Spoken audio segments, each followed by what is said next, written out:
ఆయన పేరు మోసిన పెద్ద డాక్టర్. ఆయన పేరు మోసిన పెద్ద డాక్టర్. నా జ్ఞాపకం సరైతే డాక్టర్ మార్క్ అనుకోండి. డాక్టర్ మార్క్ ఆయన గుండె జబ్బు ఉన్నటువంటి వాళ్ళకి మంచి వైద్యం చేసేటువంటి వైద్యుడు, ఇంకా టాప్ అన్నమాట. ఆఖరికి సినిమా యాక్టర్స్తో సహా, రాజకీయవేత్తలతో సహా ఎవరైనా గుండె సంబంధిత జబ్బులో ఫైనల్ అంటే ఆయన దగ్గరికి వెళ్తారు. ఆయన డేట్స్ దొరకవు, ఫుల్ బిజీ షెడ్యూల్ అయింది. ఎందుకంటే పెద్ద పెద్దోళ్ళు వెళ్ళి ఆయన దగ్గర వైద్యం చేయించుకుంటారు. అంత పేరు మోసిన డాక్టర్. సామాన్యులు అంతంత మాత్రపోళ్ళు ఆయన కలుసుకోవటం అనేది అసంభవం. ఆయన ఒక బుక్ రాస్తాడు. బాగా వినండి, ఆయన ఒక బుక్ రాస్తాడు. ఆ బుక్ బాగా పబ్లిక్ అవుతుంది, ప్రజల్లో మంచి గుర్తింపు పొందుతుంది. ఆ బుక్ను బట్టి ఆయనకు ఒక ప్రత్యేకమైన సన్మాన కార్యక్రమం ఏర్పాటు చేస్తారు ఒక ప్రాంతంలో. సన్మాన కార్యక్రమంలో ఎవరి చేతుల మీదుగా ఆయన గిఫ్ట్ అందుకుంటాడంటే, గుర్తింపును అందుకుంటాడంటే ఆ దేశ అధ్యక్షుడి ద్వారా ఆ గిఫ్ట్ అందుకుంటాడు. అలాంటి అరుదైన అవకాశం. మరి దేశ అధ్యక్షుడు గిఫ్ట్ ఇవ్వటం, అది తీసుకోవటం అంటే చాలా గొప్ప ఘనత డాక్టర్ గారికి. ఆయన మంచి గుండె వైద్య నిపుణుడు, నంబర్ 1 ఉన్నాళ్ళందరిలో టాప్ 1లో ఉన్నటువంటి వ్యక్తి. ఫలానా డేట్లో మీరు రావాలి సార్, ఫలానా టైం కల్లా మీరు అటెండ్ అవ్వాలి, మీకు ఇలా ఏర్పాటు చేశామని ఆయనకి ఇన్విటేషన్ వచ్చింది. వచ్చిన ప్రకారం ఆయన బయలుదేరి వెళ్ళాడు ఫ్లైట్లో. వెళ్ళేటువంటి ఫ్లైటు కొంత దూరం వెళ్ళిన తర్వాత కొన్ని అనివార్య కారణాల వల్ల, అంటే ఏం లేదు, గాలి తుఫాను కొట్టేసింది. అది ఈ బండి పోవటానికి అనుకూలమైనటువంటి వాతావరణం లేదు, అననుకూల వాతావరణం ఏర్పడింది, బాగా డేంజర్ అయింది. అప్పుడు ఏం చేశారంటే, ఆయన వెళ్ళాల్సినటువంటి ప్రాంతానికి సమీపంలో కాకుండా బాగా దూరంలోనే ఒక విమానాశ్రయంలో ఫ్లైట్ని అత్యవసరంగా ల్యాండ్ చేశారు. వెళ్ళటానికి లేదు సార్, ఇది డేంజర్ అవుతుంది, ఆగితేనే మంచిదని ఆగారు. అంత భయంకరంగా క్లైమేట్ మారిపోయింది, ఫ్లైట్ వెళ్ళటానికి అనుకూలమైనటువంటి క్లైమేట్ లేదు. దానికి ఇప్పుడు మనం రోడ్డు మీద పోయేటప్పుడు కొన్ని ఇబ్బందులను బట్టి మనం కొన్నిసార్లు వాహనాలు వెళ్ళవు, అలాగే సముద్రంలో కూడా కొన్ని సమస్యలను బట్టి ఓడలు వెళ్ళవు, అలాగే పైన కూడా కొన్ని ఇబ్బందికరమైనటువంటి పరిస్థితులు ఏర్పడినప్పుడు ఫ్లైట్స్ వెళ్ళవు, నిలిపేసుకుంటారు. దీన్ని అత్యవసరంగా ఎమర్జెన్సీ ల్యాండింగ్ చేశారు. ఇతడు వెళ్ళే ప్రయాణం బ్రేక్ అయింది. అయితే ఈయన వచ్చిన అవకాశాన్ని ఎందుకు పోగొట్టుకోవాలి? సరే, పైన క్లైమేట్ అలా ఉందంటే భూమి మీద ఇక్కడ కూడా క్లైమేట్ బాగాలేదు, బాగా జోరున ప్రచండమైన గాలి వాన కొడుతుంది. సరే, ఈయన విమానాశ్రయంలో దిగి కారు మాట్లాడుకొని పోతే పోయింది, వెళ్దాం అని, ఎంత పైసలైనా పర్వాలేదు వెళ్ళిపోవాలని ఫిక్స్ అయ్యి కారులోకి బయలుదేరాడు. నడిపేవాడు నడుపుతున్నాడు, కూర్చున్నాడు. వెళ్తా ఉంది కారు వెళ్ళి ఓ ప్రాంతానికి వచ్చేటప్పటికి ఇంకా ప్రచండమైనటువంటి గాలి వాన ఈడ్చీడ్చి కొడతా ఉంది. ఆయన మొండిగా డ్రైవర్ తోలుతా ఉన్నాడు. చివరికి డ్రైవర్ కార్ని ఓ ప్రాంతంలో నిలిపేశాడు. సార్, ఇంతకు మించి మనం ముందుకెళ్తే డేంజర్ అవుతుంది సార్, బాగా కొడుతుంది గాలివాన, ఇబ్బంది అయింది సార్ అన్నాడు. సరే, ఓ పక్కకి తీసి ఆపేసేయండి. ఓ పక్కకి తీసి ఆపేశాడు. ఇప్పుడు ఆయన కారులో ఉండాలా, బయటికి వెళ్ళాలా, ఏదన్నా ఇంట్లో తలదాచుకోవాలని కారు దిగాడు. కారులోంచి చూశాడు, సమీపంలో దూరంగా కొంచెం రోడ్డుకి అవతలగా కొంచెం దూరంలో ఒక ఇల్లు కనపడతా ఉంది.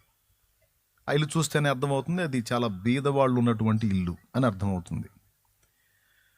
సరే, నేను ఆ ఇంట్లోకి వెళ్తాను, ఈ కారులో కూర్చొని ఏం చేస్తాను, ఆ ఇంట్లోకి వెళ్తాను. వాస్తవానికి ఈయన నాస్తికుడు, అంటే దేవుడు లేడు అనే మనిషి. దేవుడు ఉన్నాడంటే ఒప్పుకోడు. దేవుడు అని మనిషి తను అభివృద్ధి చెందకుండా మూఢత్వంలో కూర్చుండిపోయాడు. మనం కష్టపడకుండా, మనం ప్రయాసపడకుండా, మనం తిప్పలు పడకుండా ఏది సాధించలేము. దేవుడు అని మూఢత్వంలో కూర్చోబెట్టారు. అని ఈ దేవుడు అంటేనే పడదు ఆయనకి, కోపం. మనం కష్టపడాలి, మనం ప్రయాసపడాలి, మనం పరిశోధన చేయాలి, మనం తిప్పలు పడాలి, సాధించాలి, పొజిషన్లో ఉండాలి అనే టైపు నాస్తికవాదం అలానే ఉంటుంది కదా. నువ్వు కాలేజీకి వెళ్ళినా, నువ్వు స్కూల్కి వెళ్ళినా, ఆ టీచర్స్ ఏం నేర్పుతారంటే ఎక్కువ శాతం ఆత్మవిశ్వాసం ఉండాలి, ఆత్మవిశ్వాసం ఉండాలి, కృంగిపోకూడదు, ధైర్యంగా నిలబడాలి, మనం కష్టపడాలి, సాధించాలని ఆత్మవిశ్వాసం అనే పదాన్ని ఎక్కువ టీచర్స్ వాడుతూ ఉంటారు. చర్చికి వచ్చినప్పుడేమో దేవుని యందు విశ్వాసం అనే డైలాగ్ వినపడతా ఉంటుంది. ఇప్పుడు ఆత్మవిశ్వాసమా, దేవుని యందు విశ్వాసమా? దేవునికి స్తోత్రం, పెద్దగా చెప్పండి. అంటే చర్చికి వచ్చినప్పుడేమో దేవుని యందు విశ్వాసం, స్కూల్కో లేకపోతే కాలేజీకి పోయినప్పుడు ఆత్మవిశ్వాసం అనుకుంటే తిరుగుతుంటారు పిల్లలు. ఎందుకు అంటే దేవుని యందు విశ్వాసం ఉంచి దేవుడు కార్యాలు చేస్తాడని వీళ్ళు సోమరులై చదవకుండా ప్రార్థన చేసేసి బలాదురు తిరుగుతూ ఉంటారు. ఎట్లా జరిగిద్ది? కష్టపడాలి, చదవాలి. అది కరెక్టే, కష్టపడాలి, చదవాలి. అండ్ కష్టపడి చదివినప్పటికీ కూడా దేవుని కృపను వేడుకోవటం తప్పేం కాదు. ఇప్పుడు అందరూ పొలాలు వేస్తున్నారు, అందరూ వ్యవసాయాలు చేస్తున్నారు, అందరూ వ్యాపారాలు చేస్తున్నారు, అందరూ కష్టపడి చదువుతున్నారు, ఎగ్జామ్స్ రాస్తున్నారు, క్వాలిఫై అవుతున్నారు. కానీ అందరికీ జాబ్స్ వస్తున్నాయా? అందరు వేసిన పొలం పండుతుందా? అందరు చేసిన వ్యాపారం సక్సెస్ అవుతుందా? అంటే పట్టెడన్నం మనకు దొరకాలి, మనం వేసిన విత్తనం మొలకెత్తి మొక్కయి మనకి అంత గింజలు ఇవ్వాలి అంటే దేవుని కృప తప్పనిసరి. దేవుని దయ లేకుండా, దేవుని కృప లేకుండా మనం ఏది పొందలేమన్నది తిరుగులేని విషయం. కాబట్టి మనం కష్టపడాలి అండ్ దేవుని యందు విశ్వాసం కూడా ఉంచాలి. కానీ ఇతను ఒప్పుకోడు అట్లా. దేవుడు దేవుడు దేవుడు అని ఇలాగ మూఢత్వాన్ని నూరిపోసి, వీడు చదవడో పాడలేదు, నేను ప్రార్థన చేసుకుంటా దేవుడే నన్ను పాస్ చేస్తాడంటే నువ్వు చదవకుండా సరిగా రాయకుండా ఎట్టా పాస్ చేస్తాడా అని అట్లా కోప్పడే టైపు దేవుడిని ఒప్పుకోడు, నాస్తికుడు. అయితే పరిగెత్తుకుంటా ఇంటి దగ్గరికి వెళ్ళేటప్పుడు తడిసిపోయాడు. వెళ్ళి ఆ ఇంటి తలుపు కొట్టాడు. ఆమె కిటికీలోంచి చూసి ఎవరో మనిషి అని, ఎవరనంటే కొంచెం తలుపు తీయండి, వర్షం పడతా ఉంది, కొంచెం తలదాచుకోవడానికి వచ్చానంటే ఆమె తలుపులు తీసిన తర్వాత ఇంట్లోకి వెళ్ళాడు. ఆమె చూసింది, ఆయన తుడుచుకోవడానికి వస్త్రం ఇచ్చింది.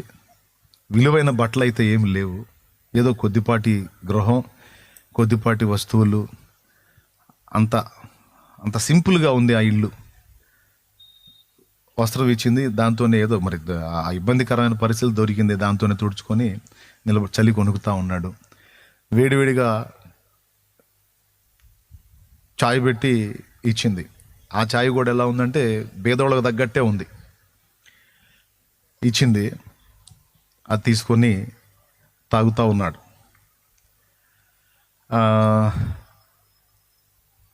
ఉయ్యల్లో చూస్తే ఒక బిడ్డ ఉన్నాడు. ఆ బిడ్డ రోగగ్రస్తంగా ఉన్నాడు, ఉయ్యాల్లో మూలుగుతూ ఉన్నాడు, వాడిని ఊపుతూ ఉంది. ఈయన ఆ ఛాయ్ తాగి కూర్చున్నాడు. తర్వాత మీకు ఇబ్బంది లేకపోతే నేను కాసేపు ప్రేయర్ చేసుకుంటానండి అంది. ప్రేయర్ అనగానే నేను ఒళ్ళు మండింది, ఏమో కూడా దేవుడు పిచ్చిది కాబోలు అని. సరే, ఆయన ఎవరు విశ్వాసం వాళ్ళది ఎందుకులే, మనకి ఇప్పుడు ఏదో ఆశ్రయం ఇప్పుడు పొందాం కాబట్టి అని మౌనంగా కూర్చున్నాడు. ఆమె మోకాళ్ళుని ప్రార్థన చేసి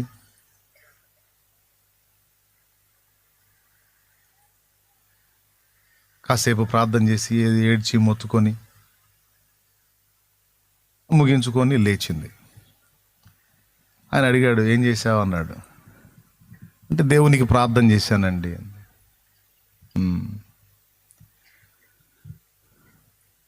దేవుడు ఉన్నాడా అన్నాడు.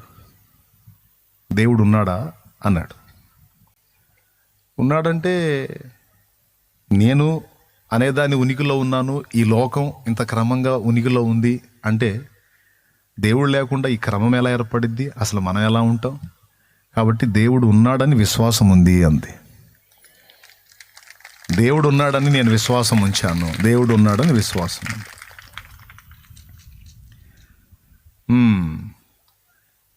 ఇప్పుడు నువ్వు చేసిన ప్రార్థన దేవుడు విన్నాడా అన్నాడు. అంటే ఇప్పుడు నువ్వు ప్రార్థనలో ఏదో చెప్పుంటావు కదా, ఆ ప్రార్థన విన్నాడా దేవుడు అంటే ఆమె ఒకటే ఆన్సర్, ఏదడిగినా విన్నాడని విశ్వాసం ఉంది అన్నట్టు. దేవుడు ఉన్నాడా అని అడిగితే ఉన్నాడని విశ్వాసం ఉంది, విన్నాడా నీ ప్రార్థన అంటే విన్నాడని విశ్వాసం ఉంది అంది. మరి దేవుడు ఉంటే, నీ ప్రార్థనలు దేవుడు వింటే, ఇలాంటి దీనమైన బీదరిక పరిస్థితి నీకెందుకుంది అని అడిగాడు. ఆ ఉయ్యాల్లో ఉన్నవాడెవరు? నా బిడ్డ. ఎంత వయసు వానికి? ఇన్ని సంవత్సరాలు. మరి ఇన్ని సంవత్సరాల వయసు ఉన్నవాడు ఆడుతూ పాడుతూ తిరగాలి కదా. వాడేంది బెడ్ మీద ఉన్నాడు, వాడు ఉయ్యాల్లో ఉన్నాడు ఏంది అంటే కదలలేని స్థితిలో ఉన్నాడేంటి? ఇంతకీ నీ భర్త ఏడి? నా భర్త లేడండి. మరి దేవుడు ఉంటే, నీ ప్రార్థన వింటే నీకు ఈ కర్మ ఎందుకు వచ్చింది? ఈ బేదరికం నీకెందుకు వచ్చింది? నీ బిడ్డ అలా ఎందుకున్నాడు? నీ భర్త ఏమైనాడు? ఎందుకు నీ లైఫ్ ఇలా అయిపోయింది అని అడిగాడు. అప్పుడు ఆమె అంది, నేను దేవుని యందు విశ్వాసం ఉంచిన దాన్ని, నన్ను దేవుడు ప్రేమిస్తున్నాడనే విశ్వాసం నాకుంది. నా జీవితంలో ఏది జరిగినా ఆయనకు తెలియకుండా ఏది జరగదనే విశ్వాసం ఉంది. ఇప్పుడు నా పరిస్థితి ఇలా ఉంది, ఇప్పుడు నా పరిస్థితి ఇలా ఉంది, ఇక ముందుకు ఖచ్చితంగా మారిద్దన్న విశ్వాసం ఉంది అంది.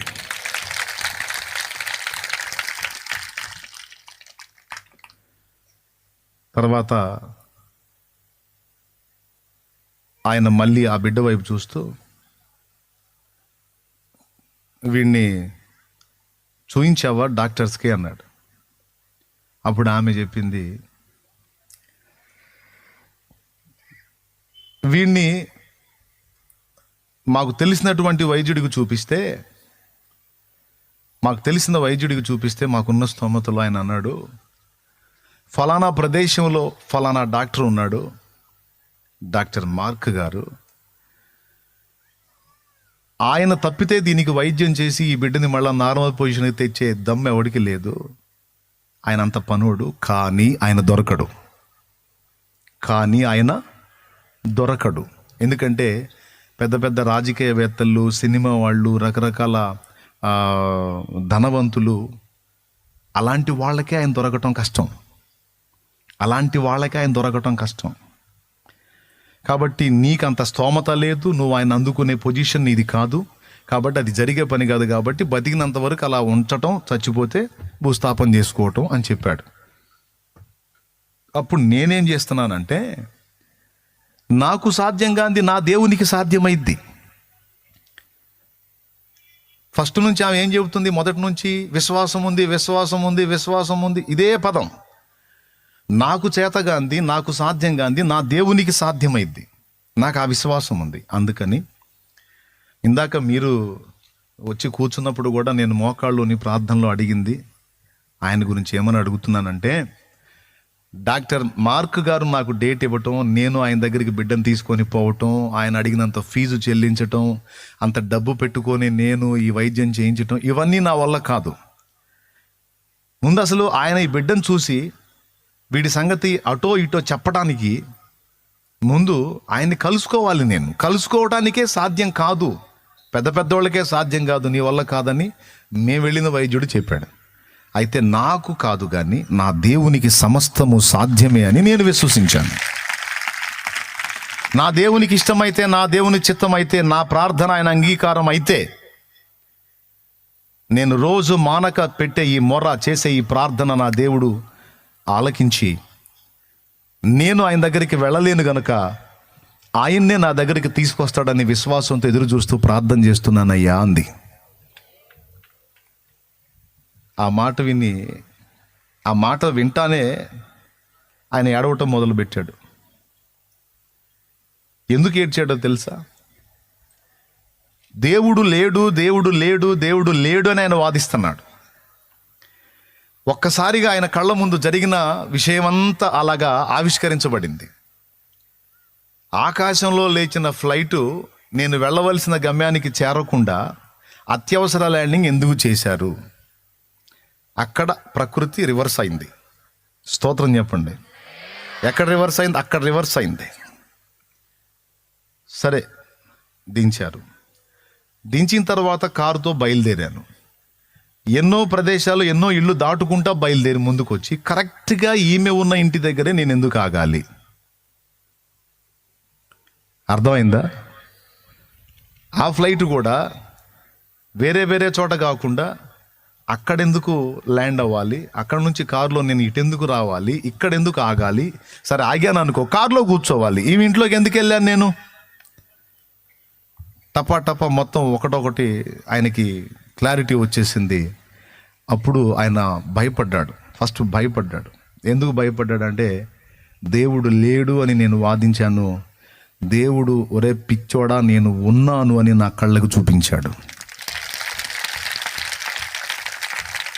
తన ఉనికి నాకు స్పష్టమయ్యేటట్టు, ఇదిగో ఈ కార్యాల ద్వారా నాకు అర్థమయ్యేటట్టు నిరూపించాడని ఒకసారిగా భయం వేసింది ఆయనకి. ఎందుకంటే ఆమె ఆ డాక్టర్ పేరెత్తి ఆమె ప్రార్థన చేస్తున్న సంగతి ఆయనతో పంచుకున్నప్పుడు నాకు తెలిసి ఆయన రోమాలు నిక్కరబొడుచుకొని ఉండాలి. ఎందుకంటే తెలుసా, ఇప్పుడు అంత పెద్ద మొనగాడైనటువంటి డాక్టర్ వచ్చి ఎక్కడ ఉన్నాడు తెలుసా? ఆమె దీన గుడారంలో ఉన్నాడు. ఎవరు తీసుకొచ్చారు? ఆమె విశ్వాసం. ఆ విశ్వాసంతో ఆమె చేసినటువంటి ప్రార్థన, ఆమె చూసిన ఎదురు చూపు దేవుని బలమైన కార్యం జరగటానికి అంత గొప్ప వ్యక్తిని కూడా తీసుకొచ్చి ఆమె కళ్ళ ముందు, ఆమె ఎదుట, ఇదిగో నువ్వు అడిగి ప్రార్థించిన ఇదిగో తీసుకొచ్చి నీ ముందు నిలబెట్టాను, చూసుకో అని చెప్పి దేవుడు తన కార్యాన్ని నిరూపించాడు. మీకు తెలుసా, ఆ తర్వాత ఆయన విశ్వాసం ఉంచాడు అండ్ దేవుని యందు విశ్వాసం గలవాడు కూడా అయిపోయాడు. తర్వాత ఆ బిడ్డతో ఆయన పంచుకున్న విషయం ఏంటంటే, ఆ తల్లితో, ఇంతవరకు నేను దేవుడు లేడు అని వాదించాను, రకరకాల మాటలు చెప్పాను, రకరకాల విషయాల్లో ప్రజలతో తర్కించాను, ఈరోజు నేను సిగ్గుపడుతున్నాను, ఇక నుంచి నేను ఒప్పుకుంటున్నాను దేవుడు ఉన్నాడు, అది నా లైఫ్లోనే జరిగిన ఈ ఉదంతమే సాక్ష్యం. కాబట్టి నీ బిడ్డని నేను తీసుకెళ్తాను, ఈ బిడ్డకి నేనే వైద్యం చేస్తాను, ఎంత ఖర్చు అయినా పర్వాలా నేనే పెట్టుకొని నేనే వైద్యం చేస్తాను, నీ బిడ్డను నేను బ్రతికిస్తాను, ఈ వైద్యం నాకు తెలుసని బిడ్డని, తల్లిని కూడా తీసుకెళ్ళి, తల్లి కూడా అక్కడే ఆశ్రయం ఇచ్చి అక్కడ స్థిరపరిచినటువంటి సాక్ష్యం. ఇది యథార్థంగా జరిగిన సంఘటన. ఇదేదో ఉపమాన కథ కాదు, రియల్గా జరిగింది. ప్రభువుకి స్తోత్రం చెప్పండి గట్టిగా. ఒక దీనురాలి దీన ప్రార్థన ఎక్కడో ఉన్నటువంటి వాడిని తీసుకొచ్చి ఇక్కడ ఆమె కళ్ళ ముందు హాజరు చేసినట్టు. మరి ఇక్కడున్నోళ్ళు ఎవరు ప్రార్థన చేశారో ఏమో, ఈ అచ్చంపేట వాళ్ళు లేకపోతే ఈ చుట్టుపక్కల వాళ్ళు, ఎక్కడో ఉన్న నన్ను తీసుకొచ్చి ఎక్కడ కూర్చోబెట్టాడు ఆయన మీ దగ్గర. ఇది దేవుని కార్యమే. అంటే నేనేదో పెద్ద మొనగాడని చెప్పట్లేదులే, కానీ నేను వెళ్ళి సిటీస్లో వాక్యం చెప్పడానికి చాలామంది ఆహ్వానం చేశారు, ఇన్విటేషన్ ఉంది, వెళితే ఏ విధంగా ఉంటుందో మీకు తెలుసు. ఎచ్చుల కోసం చెప్పట్లా, యథార్థం చెప్తున్నా. దేవుడు నాకు ఇచ్చిన కృప అలాంటిది. అయినా అవన్నీ పక్కన పెట్టి తీసుకొచ్చి అచ్చంపేటలో కూర్చోబెట్టాడు. ఈ రాత్రి కూర్చొని చెప్పురారే అని. ఈ ప్రార్థన ఫలం కాదంటారా? ఎవరన్నా అడిగుండరా అంటావా ఇంతమందిలో? అయా శాలేమో నన్ను బట్రా ప్రభావ ఈ ప్రాంతాన్ని, కానీ ఏమో అడిగుండొచ్చు. ఎంతమంది అడిగారు? చేతులు ఎత్తండి. అద్దుగో, మరి ఇంతమంది చేతులు ఎత్తుతున్నారేమంటే ఇట్లా బుక్ చేస్తారా నన్ను?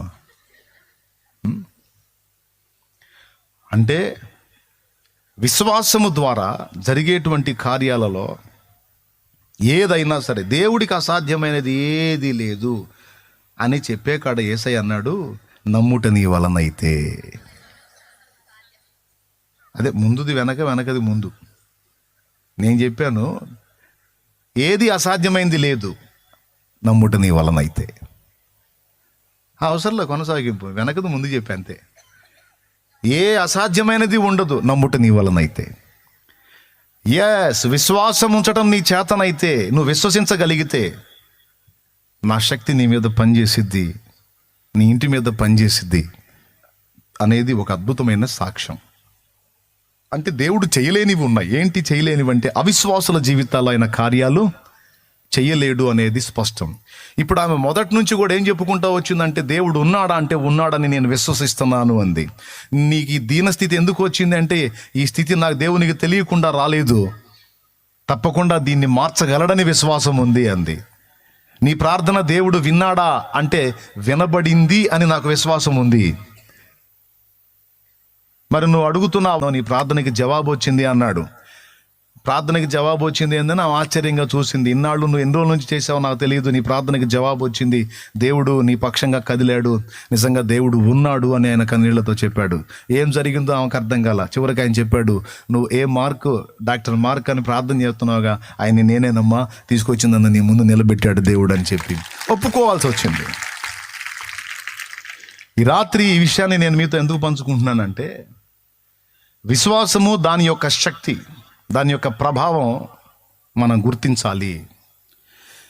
ఎందులోనైనా మనం లాస్ అవ్వచ్చు, ఏదైనా మనం బలహీనపడవచ్చు, ఏదైనా మనం కోల్పోవచ్చు, కానీ సమస్తాన్ని మనకు సాధ్యపరిచే దేవుని యందలి విశ్వాసాన్ని మాత్రం ఎన్నడూ కోల్పోకూడదు.